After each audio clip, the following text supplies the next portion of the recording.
was one of those rare opportunities. Son John and I were enjoying dinner at a Manhattan restaurant not far from his apartment. Somehow we got onto the subject of, well, let me call it regrets. Frank Sinatra in his hit song My Way said, "Regrets, I've had a few, but then again, too few to mention."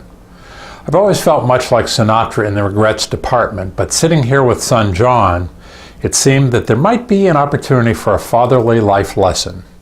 As a dad, I often think I should be imparting some pearl of wisdom on the Longstreet kids, though it seems that these days they're a lot smarter than me. This evening it came to me. There are things that will come your way in life that you think maybe you should do and you talk yourself out of doing, usually for practical reasons. For instance, a friend is getting married across the country. You think you should go to the wedding but feel that you can't afford the plane ticket or the time off work, so you decline. There have been a few of these in my life. I would categorize them as follows. First, things that would provide personal enjoyment or benefit. This category might include a vacation with friends, a once-in-a-lifetime opportunity to visit a faraway place, or the chance to invest in a company or project that might achieve great success. The second category is things that would make a difference in someone else's life.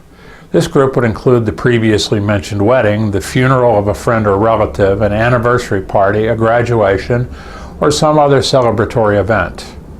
At least for me, missing a Category 2 event is far worse than a Category 1. After all, someone else gets let down in that case.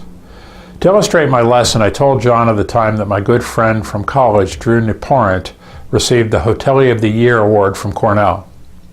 The event, held in Manhattan and attended by hundreds, was emceed by Lifestyles of the Rich and Famous host Robin Leach. In addition to many of our college buddies, hotel and restaurant industry magnates, movie stars, and local officials attended the dinner. Consequently, as I related to John, I'm sure I wasn't missed, though wish I could have attended. I had city obligations, work requirements, and didn't feel I could afford to make the trip. Sound familiar? The next day, while in the city, John and I met up with Drew to look at a possible new restaurant site. After we finished our work, we had lunch at Drew's favorite Chinese dumpling place. As he taught us the correct way to eat dumplings, out of nowhere he said, "Johnny," that's me, not my son, "I really wish you could have made it to my Hotelier of the Year thing." This was the first time the event had been mentioned, at least by Drew, and frankly I was taken off guard. After all, the event had taken place 10 years earlier, and I never anticipated that he even missed me at the soiree. "Yeah, you would have been one of the best speakers there, and really made the event special," Drew continued. Wow, talk about punctuating the dad's lesson from the evening before. So, I get it, you may say, but what constitutes an important life event?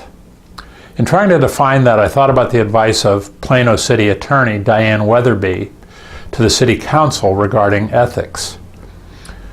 Diane would say, if you feel like you need to ask whether an action on your part conflicts with the ethics ordinance, you probably shouldn't be doing it. Translate that sage advice to this Longstreet Beat topic. If you feel bad because you don't think you can attend, you probably need to attend. Life often allows second chances, but not when it comes to once-in-a-lifetime events.